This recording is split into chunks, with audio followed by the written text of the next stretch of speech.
Hello everyone! For today's video, pag-uusapan naman natin ano nga ba ang mutual fund at paano mapapalago ang pera natin through mutual fund.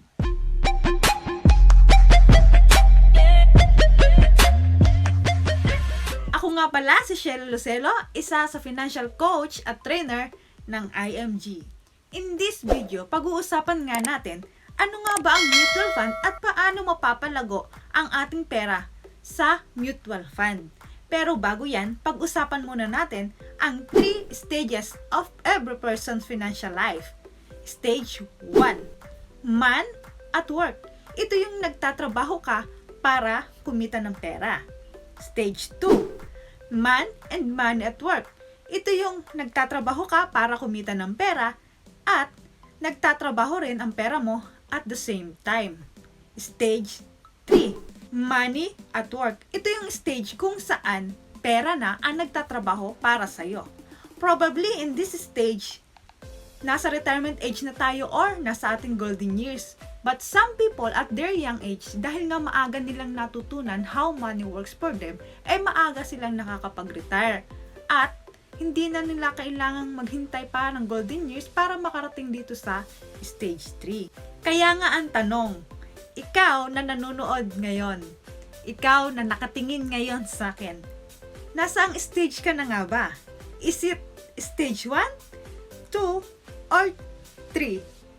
If nasa stage 1 ka pa lang, this video is for you. I suggest panoorin mo ito at tapusin mo para maka-step in ka into stage 2 and eventually into stage 3.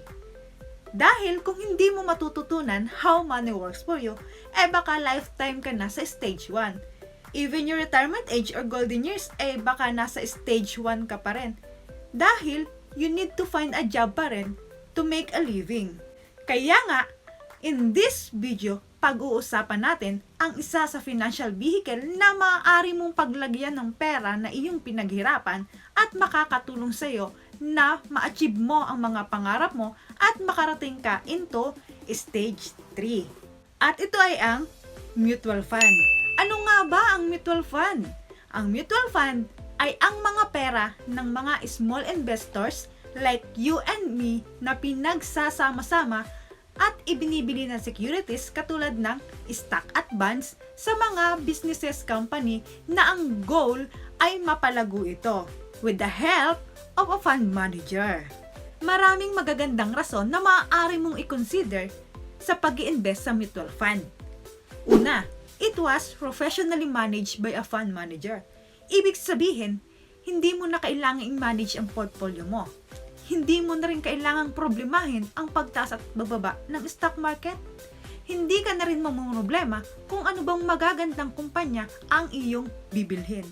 Dahil meron ng professional fund manager na gagawa niyan para sa'yo.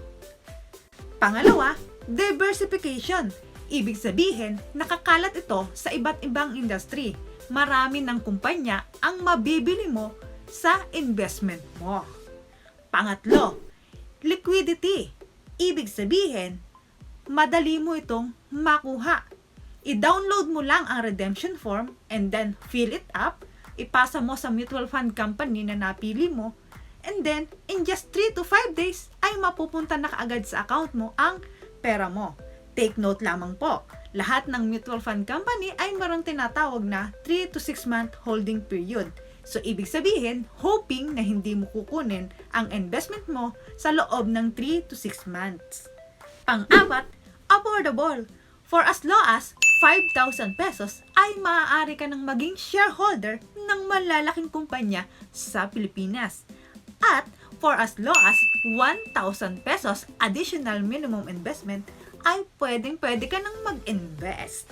Pang-lima, higher return kumpara sa savings mo sa bangko at sa time deposit. Mas hamak na mas malaki ang kikitain ng pera mo sa mutual fund.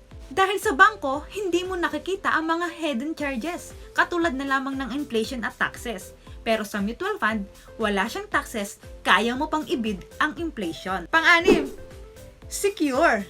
Dahil It is highly regulated ng Securities of Exchange Commission under Investment Company Act RA 2629.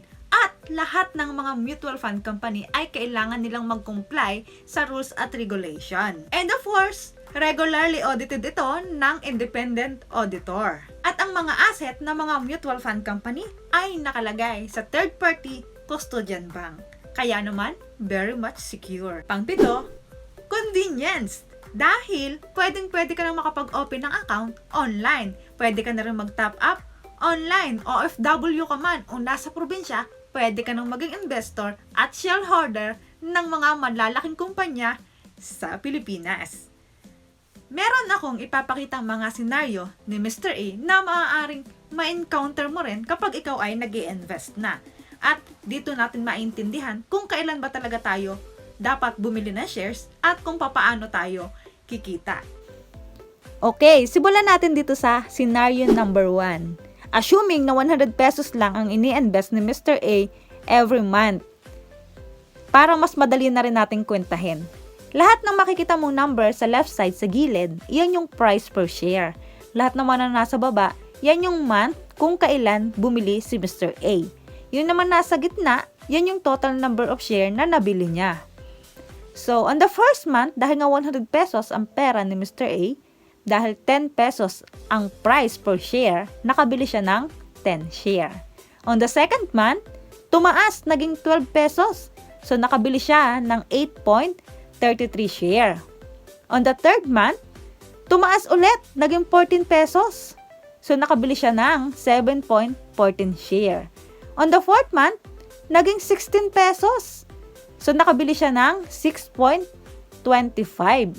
On the fifth month, naging 18 pesos na siya. So, nakabili siya ng 5.56. On the sixth month, tumaas ulit, naging 20 pesos. So, ang nabili ni Mr. A ay 5 share. Ang total number of share na nabili ni Mr. A ay 42.28. Para malaman natin kung ilan nga ba ang gain ni Mr. A in this scenario, kailangan nating i-multiply yung last price per share sa total number of share na kanyang nabili. So, 42.28, which is yung total shares, times the last share price, which is 20 pesos, is equals to 845.60. So, para malaman natin yung gain, kailangan nating i-less kung magkano yung naging kapital o yung naibili niyang pera during that month, which is 600 pesos. So, ang total gain ni Mr. A ay 245.60. So, kung ko-convert natin into percentage, sa loob ng 6 months, umabot siya ng 41%. So, kung napapansin nyo guys, on the first scenario, puro pataas yung presyo ng share. Next naman tayo sa scenario number 2. Assuming na 100 pesos ulit ang pera na ini-invest ni Mr. A every month. On the first month, 10 pesos per share, so nakabili siya ng 10 shares. On the second month, bumaba, naging 7 pesos, so nakabili siya ng 14.29. On the third month, naging 5 pesos na lang, nakabili siya ng 20 shares. On the fourth month, naging 6 pesos. So, nakabili siya ng 16.67. On the fifth month, tumaas naman ng 7 pesos. So, nakabili siya ng 14.29. On the sixth month, bumalik ulit sa first price na 10 pesos. So, nakabili siya ng 10 shares. Ang total shares na nabili ni Mr. A in this scenario is 85.25. Dahil gusto na nga kunin ni Mr. A, i-multiply natin sa last price, which is 10 pesos. So, 85.25 times 10 pesos is equals to 852.50. Para malaman natin ang gain ni Mr. A, kailangan nating i-less ang total contribution o yung capital niya, which is 600 pesos. Ang total is 252.50. So, ang kabuuan na 6 na buwan, kung i-convert natin into percentage, umabot siya ng 42%. Kung i-compare natin doon sa first scenario na puro pataas ang price per share, lumamang lang siya ng 7 pesos .10. So, next naman tayo sa scenario number 3. As you can see guys, puro pababa naman yung graph natin. Assuming na 100 pesos ulit ang ini-invest ni Mr. A every month.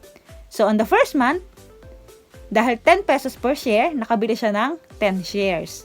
On the second month, bumagsak ng 4 pesos. Ang nabili niya ay 25 shares. On the third month, bumaba ulit, naging 2 pesos na lang. So nakabili siya ng 50 shares. On the fourth month, bumagsak sa piso. So, ang nabili ni Mr. A ay 100 share. On the 5th month, naging 2 pesos ulit. So, ang nabili ni Mr. A ay 50 shares. On the 6th month, hindi na siya bumalik sa dati niyang price, naging 4.5 na lang. Ang nabili ni Mr. A ay 22.22. Ang total number of share na kanyang nabili ay 257.22. So, para malaman natin kung magkano ang gain ni Mr. A in this scenario, i-multiply natin yung total number of share sa last price, which is 4.5.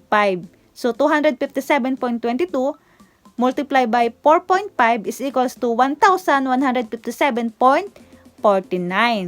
So, para malaman ang gain, i-less natin yung capital, which is 600 pesos. Ang kinita ni Mr. A in this scenario is 557.49. Kung i-convert natin into percentage, 15.5% per month or 92.9% sa loob ng 6 months. So ayun na nga guys, nakita mo ang mga senaryo na nangyari kay Mr. A. Ibig sabihin lamang po nito, hindi mo kailangang timingan ang pagtaas ng stock market. Dahil mataas man o mababa ang stock market, ay kailangang tuloy-tuloy ka pa rin. Consistency pa rin ang iyong gagawin para talagang ma-enjoy mo ang gain ng pera mo. Take note lamang po, ang oras, panahon, at disiplina sa sarili ang iyong tanging magiging kakampi para talagang makapag-build ka ng wealth, para ma-achieve mo yung pangarap mo at yung goal na isinet mo. Dahil pagdating sa mutual fund investment, hindi siya get rich quick scheme. Kaya nga, if you want to get rich slowly but surely, then go to mutual fund investment. So ang tanong, saan ka naman pupunta para makapag-invest ka sa mutual fund? These are the top 6 performing mutual fund company in the Philippines. Soldivo Funds, Pilam Asset Management, FAMI, PhilEquity, Atram, at ang Sun Life. At ang lahat po ng ito ay under ng Rampber Financial. Take note lamang po, kailangan mong maintindihan sa sarili mo kung ikaw ba ay short-term investor or long-term investor. Dahil pagdating po sa mutual fund investment ay meron niyang mga cost at charges. At tatlo po iyan. First, entry fee o sales load. Ibig sabihin, ito yung babawasin o kakaltasin sa bawat investment na inilalagay mo sa mutual fund. Halimbawa, meron kang 100,000 pesos. Dahil nga may sales load, kakaltasan ka ng 2 to 3%, magiging 97,000 pesos na lang ang mapupunta sa investment mo. Pangalawa, exit fee. Ito naman yung charges na ibinabawas o ikinakaltas sa pera mo kapag kinuha mo yung investment mo less sa holding period. Number 3, management fee. Ito naman yung kinakaltas ng lahat ng mutual fund company sa pera ng mga investor annually. Meron akong ipapakitang sample ng portfolio sa Soldivo Strategic Growth Fund para makita mo kung saan nga bang kumpanya ini-allocate ni fund manager yung pera ng mga investor. Makikita mo dyan ang fund description, fund performance, at fund information. Sa Soldivo, ang fund type niya ay equity fund. Ang minimum initial investment niya is 1,000 pesos. Ang holding period niya is 6 months. Ang entry fee, 3.36%. Ang exit fee, 1.12%. Ang management fee, 2.25%. Ang redemption period niya is 7 banking days. Ang fund manager ng Soldivo ay ang ATR Asset Management. Ang custodian bank niya ay DOH Bank. At ang auditor ay ang Isla Lipana and CO. Makikita mo rin dyan ang asset allocation kung saan sa equities and cash equivalents. Makikita mo rin ang sectors kung saan inilagay. Nariyan ang holding firms, property, financial, consumer, transportation at marami pang iba. Dito mo rin makikita sa bandang baba ang top 10 holdings kay SM Investment Corporation, sa Ayala Land Inc., Ayala Corporation, Bank of the Philippine Island or BPI, SM Prime Holding Inc., Jollibee Food Corporation, International Container Terminal Services, BDO Unibank Corporation, Robinson Land Corporation, at ang Bloomberry Resort Corporation. So, top 10 yan. So, ano naman ang iyong gagawin at procedure para makapag-umpisa ka ng mag-invest sa mutual fund? Meron kang dalawang paraan. Una, punta ka sa www.rampbird.com at makikita mo dyan ang top 6 performing mutual fund company at mamili ka sa kanila. And then, i-download mo yung form, fill it up, at kailangang originally signed. And then, ipapasa mo yan sa mutual fund company na napili mo together with the 2 valid IDs at kasama na rin ang TIN number dahil importante po iyan. And once na na-verified na at nabigyan ka na ng folio number, ay maaari ka nang mag-start mag-invest sa mutual fund. Pangalawa, through IMG. Dahil sa halagang 5,500 na membership fee mo sa IMG, ang 1,000 pesos doon ay mapupunta na sa Soldibo Strategic Growth Fund. Ibig sabihin, automatic investor ka na kagad. Hindi mo na kailangan mag-fill up ng form at magpasa pa ng requirements para maging investor ka. Dahil isa na yon sa benefit na meron kay IMG. At syempre, dahil member ka ni IMG, mai-enjoy mo rin ang zero load entry fee kapag magdadagdag ka ng investment mo. At hindi lamang po iyan, dahil 48 membership benefits ang meron kay IMG, mai-enjoy mo rin ang mga ito.